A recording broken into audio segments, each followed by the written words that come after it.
Namaste to all of you, and thank you all the members of the club for giving your time and organizing this. थोड़ा सा background मैं दे दूं, मेरी medical education सारी बॉम्बे से हुई थी और 6 साल मैं इंग्लैंड में था. उसके बाद 96 से मैं अपोलो हॉस्पिटल में हूँ. So almost 26 years, and I'm proud to say that I'm associated with Apollo Hospital. मेरी प्रैक्टिस अब मेनली हो गई है hip and knee joint replacement surgery, basically all the diseases of hip and knee, and teaching में भी बहुत मेरा interest है. So I do cadaver courses to teach young people, जो हम नहीं कर पाए बॉम्बे में या अपने टाइम में. हमको जाना पड़ा बाहर to learn joint replacement surgery, तो वो हम आजकल अपने बच्चों को पढ़ा सकते हैं इधर. और cadaver is the best thing. Cadaver means जो काफी बॉडीज मिलती हैं वो आर नॉट क्लेम, उनके ऊपर हम उनको सिखाते हैं. तो वो एक 1-to-1 सिखाते हैं, तो उससे काफी अच्छी तरह सीख सकते हैं. ये लेक्चर बाजी जो होती है वो थोड़ा सा उनको एग्जैक्टली कैसे करना है सर्जरी, कैसे पेशेंट को देखना है, वो सिखाती नहीं. सो जब तक ऐसा किसी आपने देखा किसी को, इसका मतलब इनको तो नी रिप्लेसमेंट सर्जरी की जरूरत है. पर हम बात करेंगे कि कैसे बचाया जा सकता है, क्योंकि और कैसे हमको अपना ख्याल रखना चाहिए, ट्रीटमेंट करना चाहिए, क्योंकि 99% लोगों को तो सर्जरी की जरूरत नहीं है. उनको जरूरत है अपना मॉडिफिकेशन ऑफ लाइफस्टाइल, वेट का देखना, एक्सरसाइज करना. तो यही हम बातें करेंगे. सो मैं सर्जरी के बारे में कुछ बताऊंगा नहीं, मैं आपको बताऊंगा जो आप कर सकते हैं. Sir, you mentioned 99% do not need this surgery. अब ये लेडी देखो, हार्डली एबल टू वॉक. यही सिर्फ इनको ही जरूरत होती है जो बिल्कुल चल ही नहीं सकते, मतलब टॉयलेट तक नहीं जा सकते, या अपना नॉर्मल थोड़ा बहुत घूमना वगैरह नहीं कर सकते. और बाकी जो लोग हैं ना, जो पेन बोलते रहते हैं, वो सब ठीक हो सकते हैं just by exercise and weight reduction and other. Will discuss this. So issue आजकल ये क्यों है? क्योंकि world wide you can see how many million people are suffering from arthritis. अब ये इसमें काफी लोग ऐसे भी हैं जिनको माइल्ड आर्थराइटिस है, उसको मैंने इंक्लूड ही नहीं किया, माइल्ड टू मॉडरेट. ये तो वो लोग हैं जो काफी लोग प्रॉब्लम से मतलब सफरिंग हो रही है इनको. और ये एक मोस्ट कॉमन डिजीज है of joint disease. Hip joint भी इतना कॉमन नहीं है, बैक भी इतना कॉमन नहीं है जितना नीज आजकल कॉमन है. और हम प्रिडिक्शन ये देखा गया है कि almost many fold joint replacements आगे होने वाला है. इतने सारे लोग जो है सफर करने वाले हैं, and it boils down to our bad lifestyle. Doctor, what was THA and the next one? Sorry, THA is total hip replacement and TK is total knee replacement. Arthroplasty is replacement or arthroplasty. So as you can see, knees are much more and hips are not so common. Hips are more common in बाहर की countries, Caucasians वगैरह में, whites में ज़्यादा problem होती है. Hips हमारे country में जो hips की problem होती है, it is secondary to other problems like आजकल हमने सुना होगा एवास्कुलर नेक्रोसिस, जो स्टीरॉइड के कारण बहुत लोगों को हो गया, कोविड के कारण. Then injuries, fractures, dislocations, fractures. तो आप ये पूछना चाहिए कि रिस्क फैक्टर्स क्या हैं और इनको कैसे पहले से ही कंट्रोल में रखा जाए. सो एक रिस्क फैक्टर तो है एज में. एज के साथ तो सबको होगा ना, पर 60 ईयर ओल्ड या 40 ईयर ओल्ड की एक्टिविटी ज्यादा होगी, 80 ईयर ओल्ड की तो इतनी नहीं होगी. तो जो नेचर ने हमको बनाया है कि आर्थराइटिस धीरे धीरे होता है, पर एक्टिविटी भी तो कम हो रही है. पर अगर 80 ईयर ओल्ड वाला एक्टिविटी करेगा 60 ईयर ओल्ड वाले जैसे, तो उसको प्रॉब्लम होगी. So age is one thing. Gender, female देखा जाता है कि नी रिप्लेसमेंट जो हम करते हैं 9 out of 10 9 are ladies. So almost that is a ratio 9-1. Why? हाँ, वो इसीलिए क्योंकि अल्टीमेटली तो कोई भी जो हमारे पास आता है पर्सन वो तो पेन लेके आता है ना, पेन किस बहुत सारे कारणों से हो सकता है। सो लेडीज की बोन्स जल्दी कमजोर हो जाती है, मेनोपॉज एंड अदर फैक्टर्स, उनकी मसल्स कमजोर होती हैं, थोड़ा एक्सरसाइज कम करते हैं। सबके लिए मैं नहीं बोल रहा, पर जनरली मेल्स जो है बाहर घूमते हैं, अपना ऑफिस जाते हैं, लेडीज अपना घर में रहते हैं। आजकल खैर थोड़ी चेंज हो रहे हैं, बट स्टिल एक्टिविटी मेल से कंपैरिजन में कम होती है। वेट ज्यादा देखा गया है लेडीज में, तो ये सारी प्रॉब्लम्स जो है ना मिल के नी रिप्लेस पेन ज्यादा करती है। इट इज नॉट जस्ट कि नी जॉइंट से पेन हो रहा है, अदर थिंग्स भी होती हैं, bone weakness, muscle weakness, ligament weakness, obesity, weight, spine से प्रॉब्लम आना, हर वक्त बैठना, काम करना घर में झुक झुक के और नीज को फोल्ड करके। सो ये सारी चीजें से देखा गया कि लेडीज में ये ज्यादा होता है। Weight of course you can understand, जितना वेट होएगा उतना ही ज्यादा प्रॉब्लम होगा। जेनेटिक फैमिली हिस्ट्री जो होती है ना वो रिमेटॉइड वाली होती है। सो रिमेटॉइड आर्थराइटिस होता है जिसमें मल्टीपल जॉइंट्स होते हैं, तो वो भी जो है उसमें भी ये आर्थराइटिस ज्यादा देखा गया है। अदर फैक्टर्स लाइक आपका डाइट कैसा है, कैल्शियम कितना लेते हैं, प्रोटीन्स कितना लेते हैं, मसल्स कैसी हैं आपकी, तो ये सारे फैक्टर्स होते हैं जो हमारे कंट्रोल में हैं और हमको वो करना उसको कंट्रोल में रखना चाहिए। जो दो चीजें मैंने देखी अपनी प्रैक्टिस में जो इसमें हमारा कंट्रोल नहीं हुआ है, एक तो जीन्स, मतलब हमको पेरेंट्स ने क्या दिया है, हमारा जॉइंट कैसा है, कार्टिलेज कैसा है, मसल्स कैसे हैं, उस पर कोई कंट्रोल नहीं है, वो तो जो मिल गया वो मिल गया। और दूसरा चीज है आपकी अलाइनमेंट। काफी बार आपने देखा होगा, मैं अलाइनमेंट के बारे में बताऊंगा अभी, बो लेग्स या नॉक नीज, जिसका अलाइनमेंट ही खराब है। जैसे कार का टायर अगर पहले से ही अलाइनमेंट खराब होगा तो वो घिसेगा ही घिसेगा। अब अलाइनमेंट जो है वो भी आपके बस में नहीं है, पर अलाइनमेंट को आज हम ठीक कर सकते हैं, ये है अलाइनमेंट का मतलब। सो अगर आपका 18 इयर्स तक जब हम डेवलप हो रहे होते हैं, अपने ग्रो कर रहे होते हैं, अगर हमारी लेग्स बो लेग्स हो गई जैसे लेफ्ट में देख रहे हैं, या नॉक नीज हो गई उस वक्त, तो ये तो जॉइंट खराब होगा ही जल्दी। सो इसको हम कंट्रोल आज कर सकते हैं बाय डूइंग सम सर्जरी। और सबसे इम्पोर्टेंट जो कैरेक्टरिस्टिक जो हमारे पास लोग आते हैं नी आर्थराइटिस के, वो पेन के लिए आते हैं। कोई अगर मेरे पास बोले कि मेरे को स्टिफनेस है उसके लिए सर्जरी करो, तो हम नहीं करते, सिर्फ पेन के लिए किया जाता है। और पेन को भी देखना कि पेन नी से आ रहा है या कहीं और से आ रहा है। सो मेनी टाइम्स आप सुनते होंगे कि जी पेन, उसका ऑपरेशन हुआ सक्सेस नहीं हुआ। वो इसलिए हो सकता है क्योंकि पेन का मेजर पार्ट नी से नहीं आ रहा था, स्पाइन से आ रहा हो, तो उसमें नी का सर्जरी करने से क्या फायदा होगा। तो दैट इज व्हाई पेशेंट का सिलेक्शन और पेशेंट का चेक करना, सेलेक्ट करना प्रॉपर्ली कि वही कैंडिडेट है for any surgery is very important. So pain के अलावा स्टिफनेस, स्वेलिंग, कभी कभी नाइट पेन, ये सब होते हैं, but pain is the most important. और आप बोलते हैं कि गैप कम हो गया, तो ये होता है गैप कम हो गया। दोनों ऊपर का बोन और नीचे के बोन में गैप होता है, विच इज कार्टिलेज, जो हमारे ग्रीसिंग वगैरह करता है। तो जब वो घिस जाता है तो फिर बोन और बोन टच करने लग जाती है, इसी को आर्थराइटिस जो भी प्रॉब्लम है, it is all related to weight and कितना जल्दी वेयर एंड टेयर हो रहा है, आप कितनी एक्सरसाइज करते हो, कितनी एक्टिविटीज करते हो, इंजरीज होती है कि नहीं, इन सब पे डिपेंड करता है। सो गैप कम होना मतलब गैप हो गया ये नहीं है, गैप कम हो जाता है, तो बोन और बोन आपस में रगड़ खाती है, जिसकी वजह से आर्थराइटिस पेन होता है। आप देख रहे हो लेफ्ट साइड में गैप है, जो दो ऊपर की और नीचे की बोन में, और राइट साइड में बिल्कुल नहीं। So coming to treatment now, जैसे मैंने बताया, ये जो लास्ट 6th पॉइंट है वो हम ज्यादा वो नहीं करेंगे इस पे गौर। मोस्ट इंपॉर्टेंट, जैसे most of the patients people will benefit from first 5 things. Most important is education.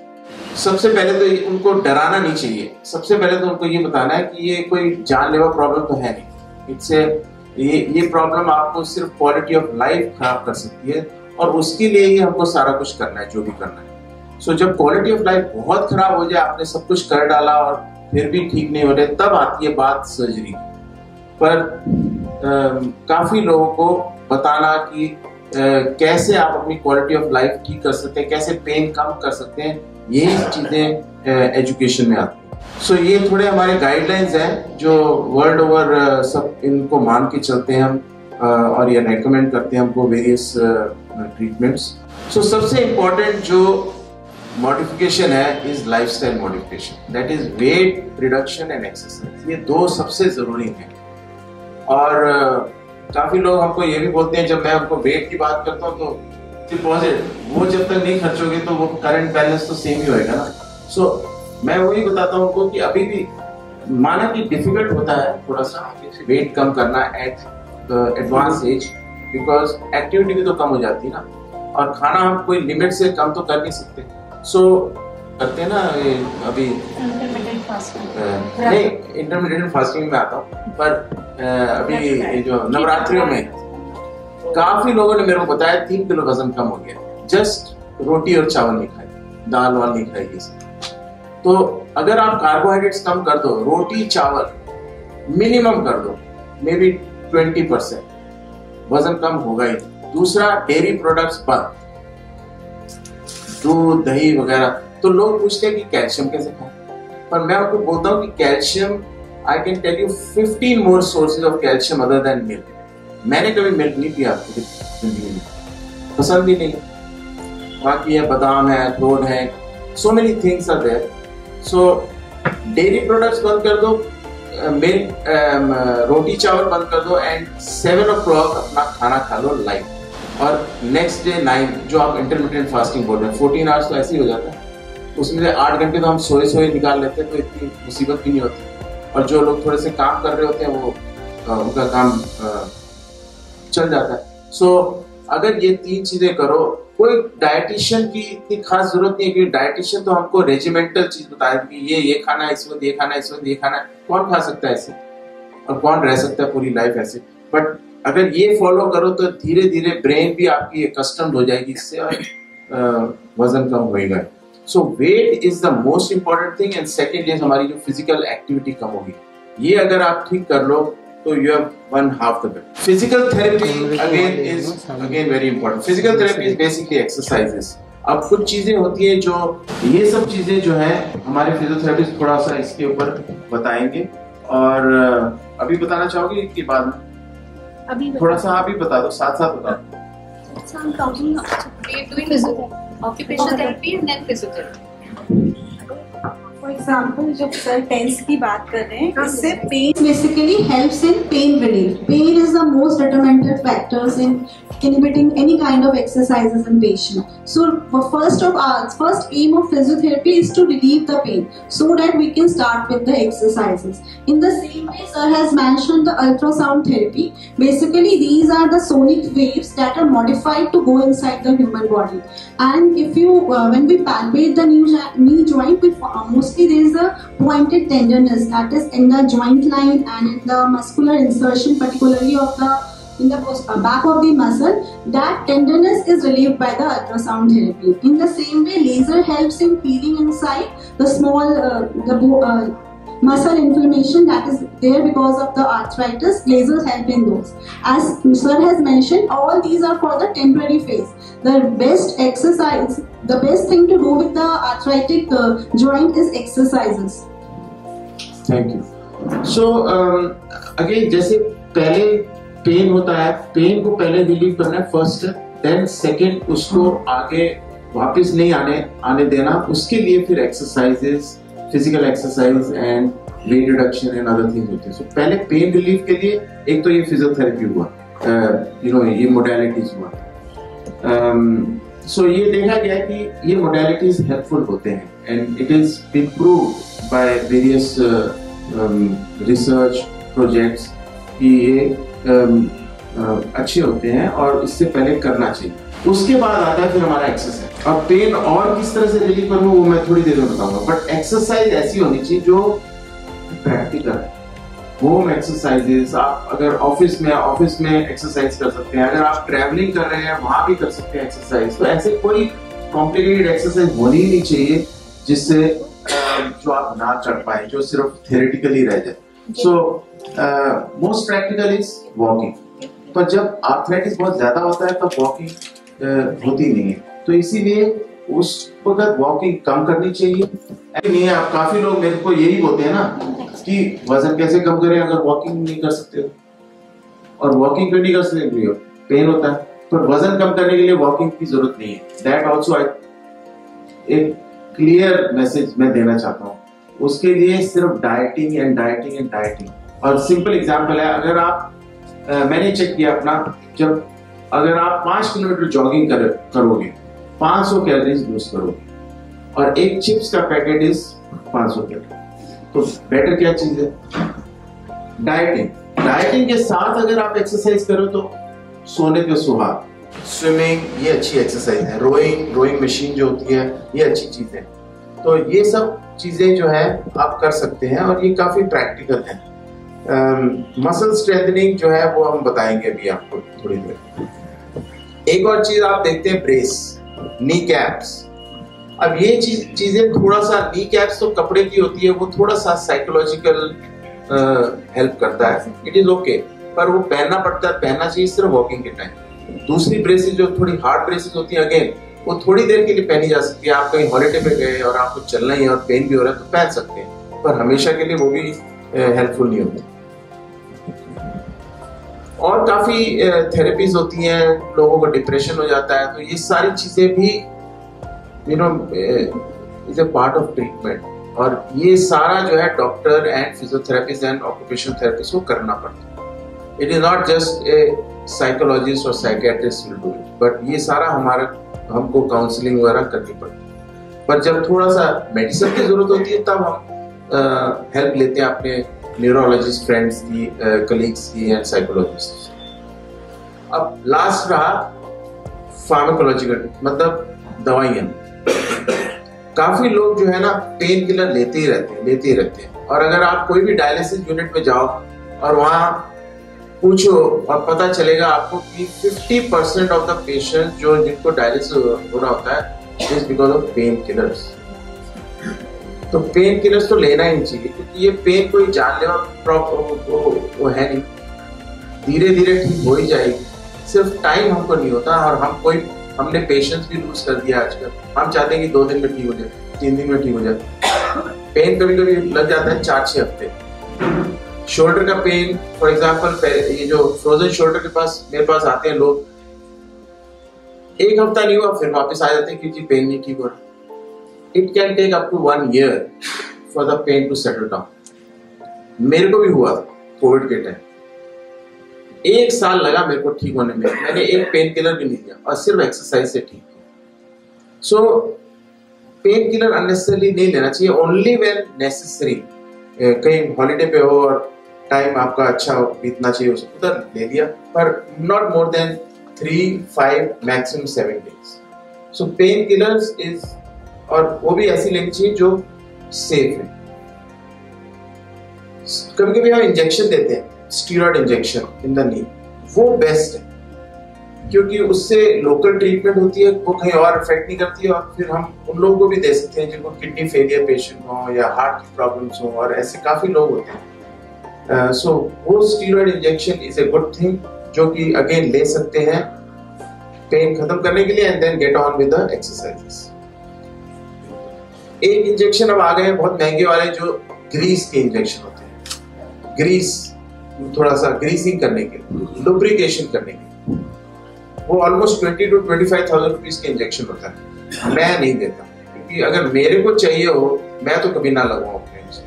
So unless कोई मेरे को बहुत ही फोर्स कर रहा है और कह रहा है कि भाई मेरे को फायदा हुआ था, इधर लगवाया, मेरे इनको फायदा हुआ, मेरे को उनको, तो मैं उनको लगा सकता हूँ। But again with a proper ये बता के कि शायद ना भी हो और इसके कभी कभी साइड इफेक्ट्स हो सकते हैं। पर इसका भी हमारे जो नॉन ऑपरेटिव सोसाइटीज हैं, उन्होंने ये बोला है कि जनरली दे आर सेफ। उसका फायदा होता है या नहीं होता वो अभी तक प्रूव नहीं हुआ कोई भी स्टडी से। तो because they are generally safe they can be tried. बाकी होता है प्लेटलेट रिच प्लाज्मा। आजकल अपने बॉडी से हम प्लेटलेट्स निकाल के वो डालते हैं, वो उसका भी थोड़ा फायदा होता है। सो वो भी दिए जाते हैं। Stem cell therapy is again not very conclusive, और क्योंकि एक्सपेंसिव होती है तो वो हम जनरली नहीं करते। स्टेम सेल्स ना, आप उसका स्टेम सेल्स क्या होता है, इवन बोन मैरो से भी आप जो सेल्स ले लो वो भी, तो जो हम प्लेटलेट्स देते हैं that is also something like a very poor form of stem cells. तो रियली स्टेम सेल्स वगैरह ऐसा कुछ नहीं है। बोन मैरो से हम लेते हैं, थोड़ा सा वो करते हैं और प्लेटलेट्स करते हैं बस। और जो मैंने आपको बताया कि अगर आपको कोई टैबलेट्स लेनी है तो best tablet is Crocin, then comes all this Brufen and other things, जिसमें कुछ टैबलेट्स हैं जो थोड़े से बेटर हैं। मॉर्फिन, ओपियोइड जो बोलते हैं, ट्रेमाडोल वगैरह, ये सब कॉन्स्टिपेशन क्रिएट करते हैं और मतलब एक प्रॉब्लम आप सॉल्व कर रहे हो दूसरी प्रॉब्लम मोर ले रहे हो। So sometimes so these are not good. Anti depressants कभी कभी देना पड़ता है लोगों को जब वो बहुत ही डिप्रेस हो जाए because of their not walking and problems. And और एक और चीज जो आपने सुना होगा, ग्लूकोसमीन, ये तो कंपनीज ने इसमें मिलियंस बनाए। अगेन हमारा कोई ऐसी स्टडी आई नहीं है, non bias study, that means scientific studies जो हम करते हैं, जिसने प्रूव किया है कि इससे कोई फायदा होता है। बायस स्टडीज बहुत हैं from the company because they have to sell their product and they have to earn money, तो वो देते हैं। पर अगेन इसका भी कोई हार्म नहीं है। कई डायबिटिक्स को ये कभी कभी शुगर इससे ज्यादा हो सकता है, सो दैट वो ही बस केयर करनी होती है। अदरवाइज हमने देखा है कि क्लिनिकली हम जैसे पेशेंट से हम जो करते हैं उनको ट्रीटमेंट देते हैं तो उसमें थोड़ा सा बेनिफिट देखते हैं। तो ये हम जरा थोड़ा वो कर देंगे, ये मैंने ऑलरेडी बता दिया आपको। स्टीरॉइड जैसे मैंने बताया मोस्ट हेल्पफुल जब हम कोई टैबलेट्स नहीं दे सके, किसी को नहीं दे सकते। Doctor, just one question. I'm digressing a little bit on this, but in these cervical spinal, how effective is the epidural injection, and what are the pros and cons of that? See, epidural injection भी तभी दिया जाता है जब बाकी चीजें ठीक नहीं हो रही। That means exercise, physiotherapy, rest, tablets again बहुत ज्यादा ले नहीं सकते। तो अगर इन चीजों से ठीक नहीं हो रहे और नर्व रियली कंप्रेस्ड है, नर्व इरिटेटेड है ना, तब हम रूट नर्व इंजेक्शन या एपिड्यूरल देते हैं। Again it is like a local treatment. कभी कभी ना जो हम टैबलेट्स दे रहे हैं और जो आप रेस्ट कर रहे हो उससे वहां इफेक्ट अच्छा आता नहीं है। सो उस जब बाकी कंजर्वेटिव ट्रीटमेंट जो नॉन ऑपरेटिव ट्रीटमेंट जो हम फॉलो करते हैं, अगर उससे काम नहीं चल रहा और वो नर्व पेन चलती जा रही है, तब हम एपिड्यूरल या रूट नर्व इंजेक्शन देते हैं, जस्ट लाइक जैसे हम स्टीरॉइड देते हैं इन द नीज। तो वो helpful, it is very safe, absolutely. हाँ, इट इज एब्सोल्युटली। बट वो कोर्स जो देते हैं वो तो एक्सपर्ट के हाथ की मर्जी।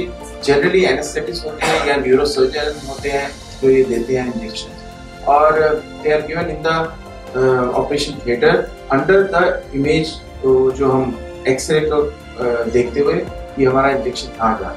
तो नहीं, तो local anaesthesia, it is just जैसे हम यहाँ टेनिस एल्बो में देते हैं, नी में देते हैं, वो हम अपना ड्रेसिंग रूम में देते हैं। पर ये क्योंकि हमको एक्सरे कंट्रोल में देना होता है, इसलिए हमको थिएटर, ऑपरेशन थिएटर में देना पड़ता है। But again it is just going there and coming back, कोई एनेस्थेसिया नहीं। But it was just one day only. हाँ जी, हाँ, it helps. It helped me for 1 week. Oh, okay, it helps you. So वही है ना कि अगर आप बाकी चीजें कंट्रोल नहीं करोगे तो फिर वो वापस आ जाएगा। सी, मतलब ये जो नर्व इंजेक्शन होता है, जो भी चीज होती है, it is due to some problem, no disease, disc problem या knee arthritis। अगर हम उसको कंट्रोल नहीं करेंगे तो वापस आएगा ना ये। It's like a steroid injection, and this is something that immediately that's taken because of fall. In a year, I mean, what is the duration, safe duration to give steroid? It can be taken once every 6 months, but so far in my life I've never given anybody for more than 2 or 3 because अगर हम दे रहे हैं इसका मतलब cause is bad enough to to address that cause। अब जैसे knee arthritis, अगर knee arthritis इतना ज्यादा हो गया है जो कि बाकी सब ट्रीटमेंट से नहीं हो रहा, तो then you have to address the knee arthritis and that is probably surgery। Okay, so in summary, जो हम नॉन ऑपरेटिव ट्रीटमेंट बोलते हैं नी आर्थराइटिस का, सबसे इम्पोर्टेंट चीज जो है वो है एक तो it can be broadly classified as non medicine group and medicine group. Non medicine में ये सब आते हैं, lifestyle modification, physiotherapy, bracing and foot orthoses, ये इसकी भी बात करेंगे अभी फिजियोथेरेपिस्ट आपके साथ। Get training and education. और मेडिसिन ट्रीटमेंट में आते हैं occasional pain killers, injection, steroid and other things जो मैंने बताया उसका इतना खास रोल नहीं है, बट ये दो सबसे इंपॉर्टेंट है, injection and very minimally pain killers. सो जो हम सबसे इंपॉर्टेंट चीज बोलते हैं आर्थराइटिस को प्रिवेंट करो या इवन कंट्रोल करो आफ्टर आर्थराइटिस हो जाए, one is weight reduction, second is regular exercise, modification of lifestyle, वो हम बात करेंगे आपको, वो बहुत जरूरी है। चेयर्स कितनी हाई होनी चाहिए, नीचे बैठना चाहिए कि नहीं, चौकड़ी मार के बैठना है, इंडियन स्टाइल टॉयलेट करना है कि नहीं, what is the use of a cane और ए वॉकर, ये सब चीजें जरूरी है। Very occasional non steroidal pain killers and supplementation of calcium, vitamin D, proteins to make your bones and muscles strong. अब जब इस हालत में आ जाए, वो जैसे पहले लेडी थी वो तो फिर भी इनसे थोड़ी अच्छी चल रही थी, तब बात आती है ये तो रिमेटॉइड आर्थराइटिस है, जो देखो कैसे चल रहे हैं। अब ये कंडीशन अब हमारे पास आते हैं लोग जो कि it is a very very late stage, फिर भी हम करते तो हैं। अब इनका देखो नी रिप्लेस हो गए दोनों और काफी अच्छा चल रहे हैं, अभी हिप बचा है, हिप भी इनका रिमेटॉइड में यही प्रॉब्लम होती है, सारे जॉइंट्स खराब होते हैं, तो हमको कभी कभी दोनों हिप्स और दोनों नीज चेंज करने पड़ते हैं और उससे क्वालिटी ऑफ लाइफ काफी अच्छी हो जाती है। So surgery only when it's severe and problems are not responding to non-operative care. I thank you very much.